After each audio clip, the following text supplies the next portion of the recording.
Ooh.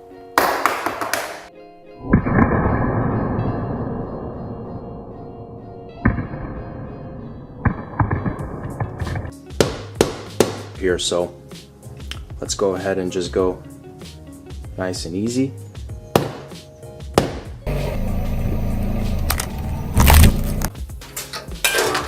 Oof.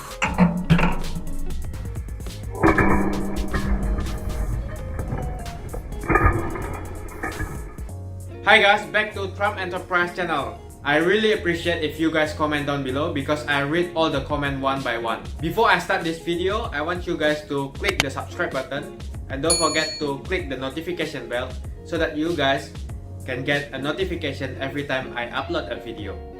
5, 4, 3, 2, 1. Thank you. Please click the like button to show your support, and by clicking the like button, you actually help this channel. And by the way, if you guys want to play or invest in stock market or shares, you guys can click the link in the description down below. Thank you.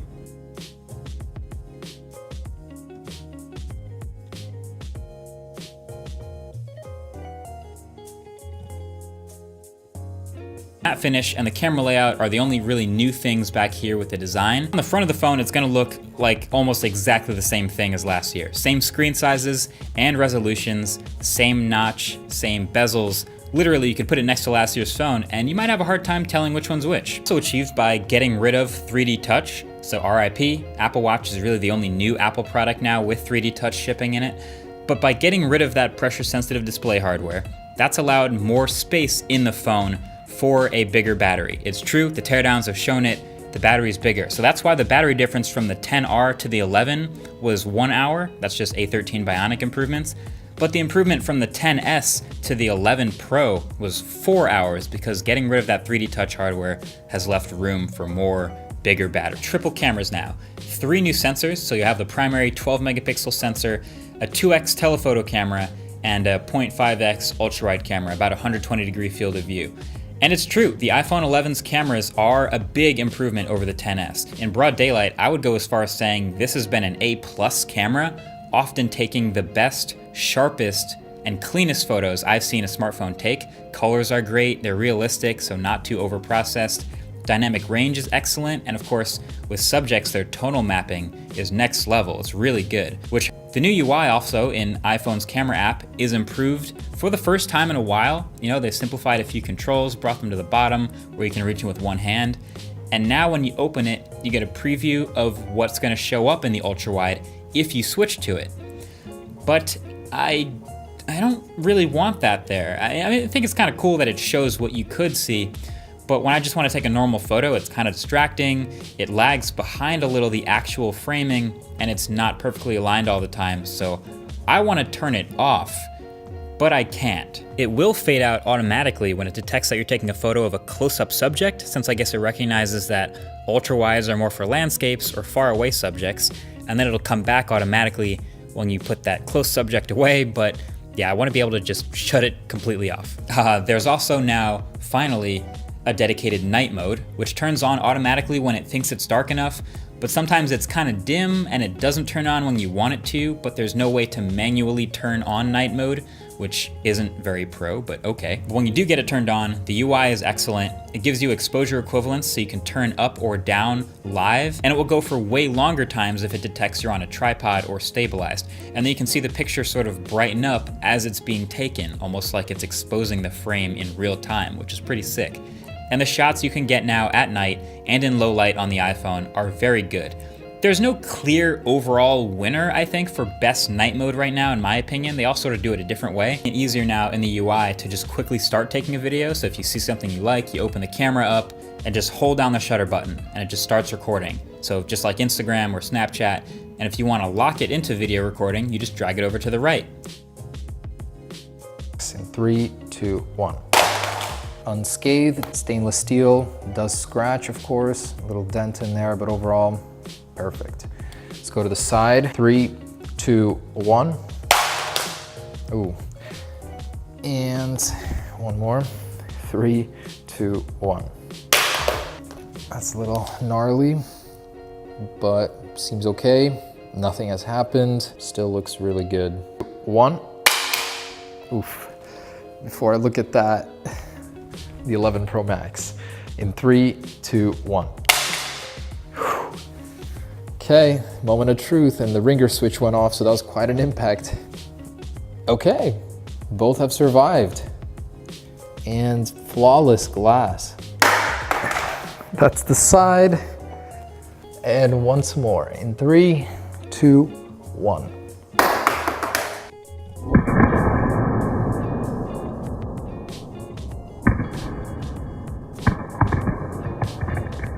Quite an impact. Whew.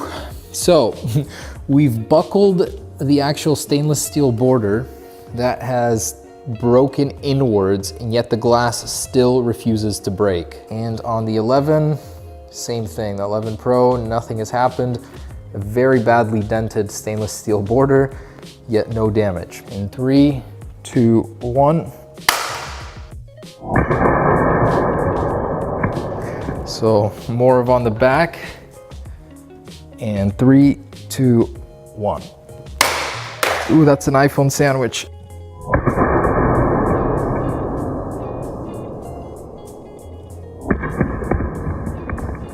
I thought I heard something. Oh, there it is.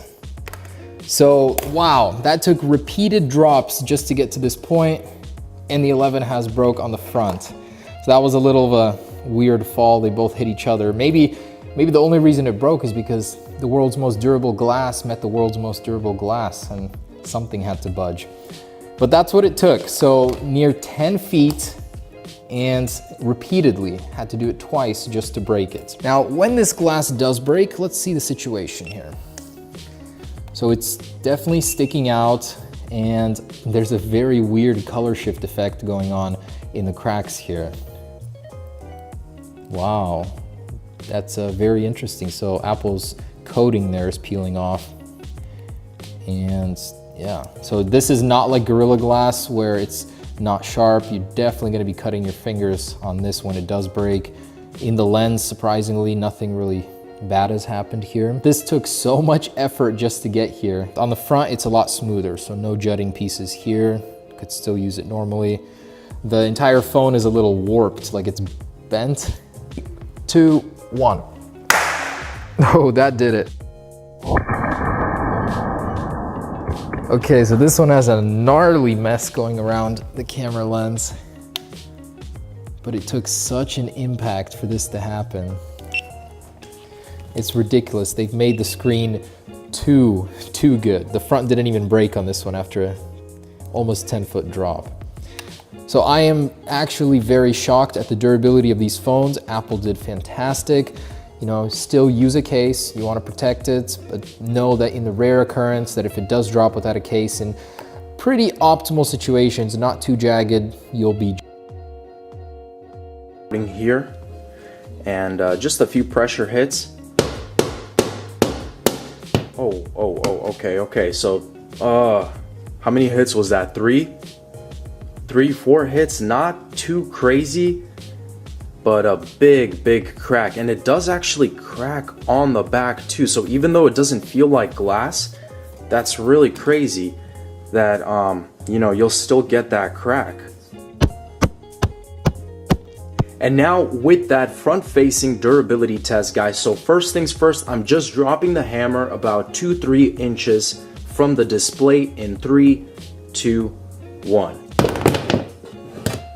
Good. No cracks at all. Let's do that one more time, just a little bit higher in 3, 2, 1. Okay, so I'm surprised there. I would imagine it would crack. That was pretty high of a drop, 2.5 pound hammer. Let's start with some smashes now. So I'm gonna take it easy and then go more and more stronger here. So let's go ahead and just go nice and easy. Testing different parts.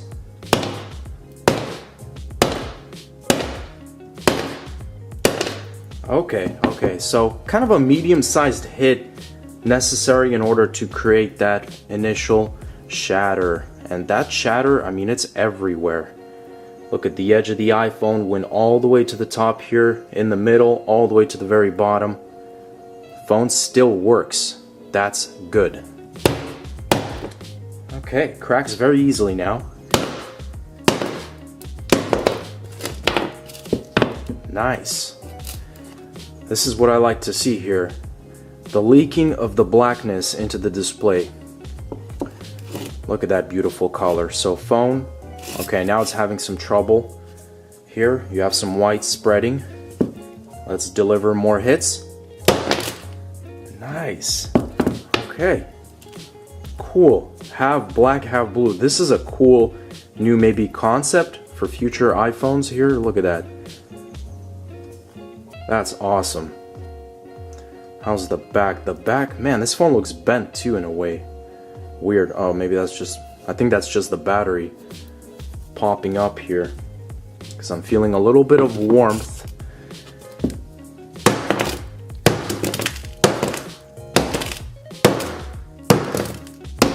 Nice. 2, 1. Oof.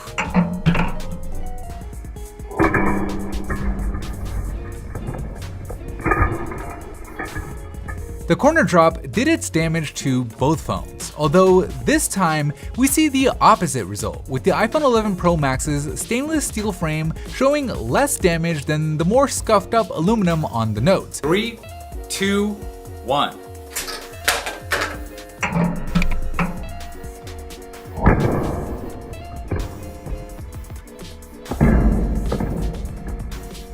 After the face drop, both phones unfortunately cracked. The iPhone's damage started out at the bottom left and ran all the way up and across the display, while the Note 10's was a bit more contained to that bottom left and left edge. So once again, despite Apple's claim of having the toughest glass in any smartphone, it looks like the Note 10 Plus's glass takes less damage overall.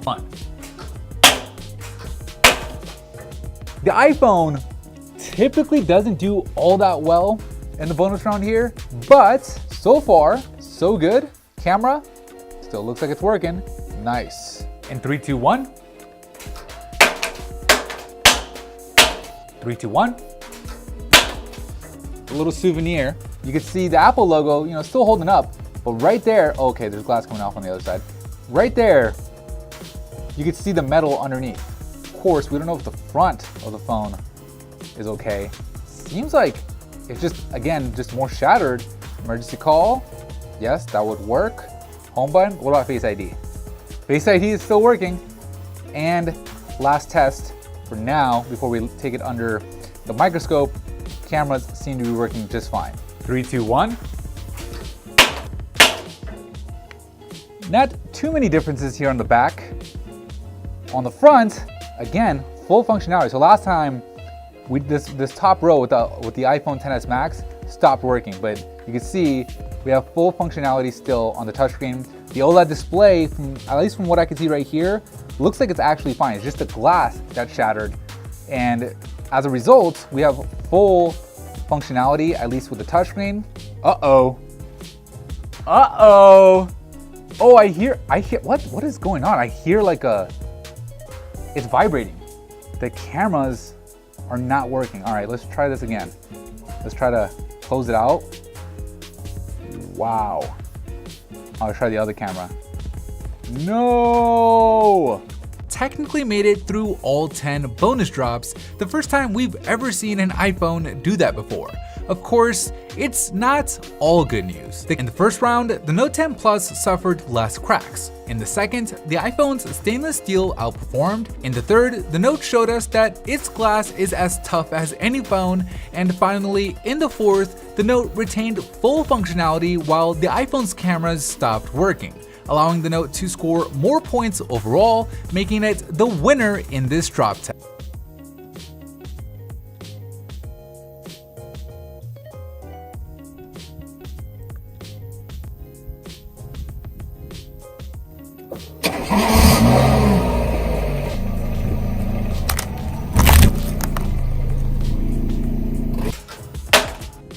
Let's hit the like button to show that you actually support. Also, don't forget to subscribe this channel and don't forget to turn on the notification bell.